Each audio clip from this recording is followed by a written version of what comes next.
निवडणुका आल्या की प्रचार आला आणि प्रचार आला की सभा आल्या। आता एक सभा काय करू शकते हे पावसातल्या सभेनंतर सगळ्या महाराष्ट्रानं पाहिलं। सभेतला प्रत्येक मुद्दा, प्रत्येक शब्द हा गेम चेंजर असतोय। पण कर्जत जामखेड मध्ये 14 नोव्हेंबरला एक सभा झाली। सभा महायुतीचे उमेदवार राम शिंदे यांच्या प्रचारार्थ होती, पण या सभेनंतर वातावरण मवियाच्या बाजूने घुमल्याची चर्चा झाली। याचं कारण ठरलं या सभेतल्या नेत्यांची भाषणं। पाशा पटेल, मधुकर राळेभात यांनी या सभेत अर्वाच्य भाषा वापरली, अश्लील इशारा देणारे हातवारे केले। भाषणाच्या क्लिप सोशल मीडियावर व्हायरल झाल्या आणि कर्जत जामखेडमध्ये चर्चा रंगली। एका सभेमुळे इलेक्शन सुटणार का याची? अर्थात सभा इलेक्शन फिरवत असल्या तरी किती अंशात फिरवणार हे ग्राउंडवरच्या इक्वेशनवर ठरत असते। कर्जत जामखेडमध्ये सभेच्या परिणामासोबतच ग्राउंडची स्थिती काय आहे, नेमकं गणित काय लागतंय, पाहूया त्या व्हिडिओच्या माध्यमातून। नमस्कार, मी नम्रता आणि तुम्ही पाहताय बोल भिडूची स्पेशल सिरीज मतदारसंघाचं राजकारण। राम शिंदे विरुद्ध रोहित पवार। यंदा देखील कर्जत जामखेडमध्ये 2019ला झालेली लढाईच पुन्हा रंगते। मागच्या पराभवानंतर राम शिंदेंना भाजपनं विधान परिषद दिली आणि आता पुन्हा एकदा विधानसभा निवडणुकीच्या रिंगणात सुद्धा उतरवलं। दुसरीकडे रोहित पवारांनी मतदारसंघात जोर लावला, ग्राउंड भक्कम केलं, त्यामुळे दोन्ही बाजूंनी ताकद जोरदार लागली।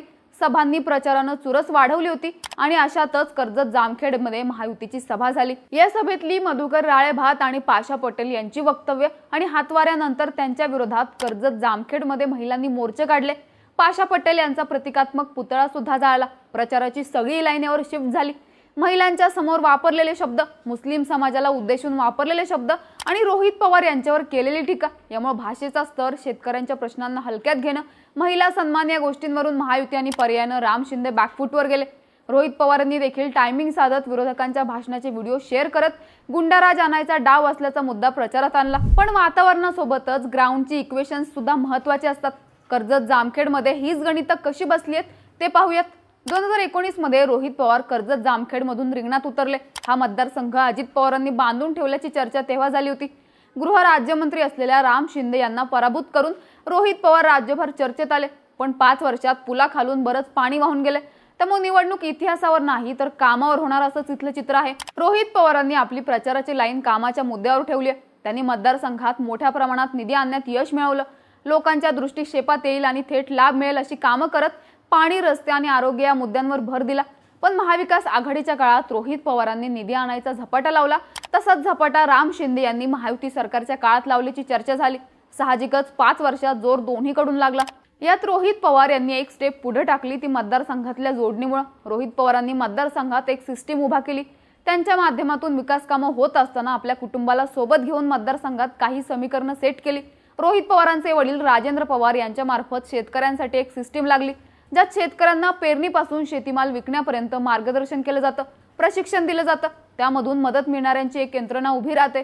पाण्यापासून पिकापर्यंत शेतकरी जोडला जातो।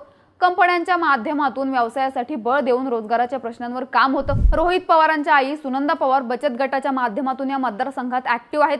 त्यामुळे महिलांच्या सबलीकरणाचा विषय एका बाजूने चर्चेत राहतो। या सगळ्यामुळे होतं काय तर आमदार निधीच्या माध्यमातून पायाभूत सुविधा आणि वैयक्तिक किंवा कौटुंबिक यंत्रणेच्या माध्यमातून मदतीचं गणित, यमो पवारांच्या 1 to 1 कनेक्टची चर्चा होत राहते। पण आखले म्हणून ग्राउंड निघतंय का तर इथं बरेच फॅक्टर विचारात घ्यावे लागतात। राष्ट्रवादीमध्ये पडलेल्या फुटीनंतर रोहित पवार आक्रमकपणे समोर आले।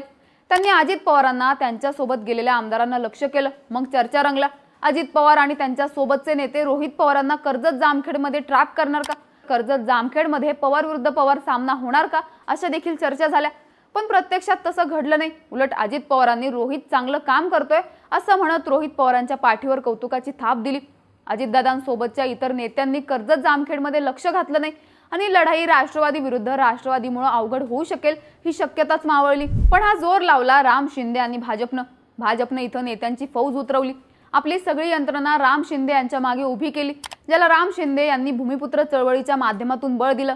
स्थानिक विरुद्ध बाहेरचा हा मागच्या इलेक्शन मधला गाजलेला मुद्दा राम शिंदेंनी सगळ्या मतदारसंघात घुमवला। त्यातूनच त्यांनी रोहित पवारांच्या जवळचे समजले जाणारे राष्ट्रवादीतले काही नेते गळाला लावले।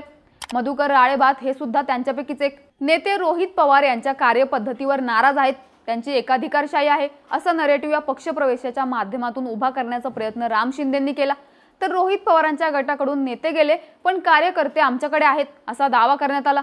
पण ही नेत्यांची काटाकाटी दोन्ही बाजूंनी झाली। राम शिंदेंनी मतदारसंघात पूर्ण न झालेल्या कामांवर सुद्धा बोट ठेवलं।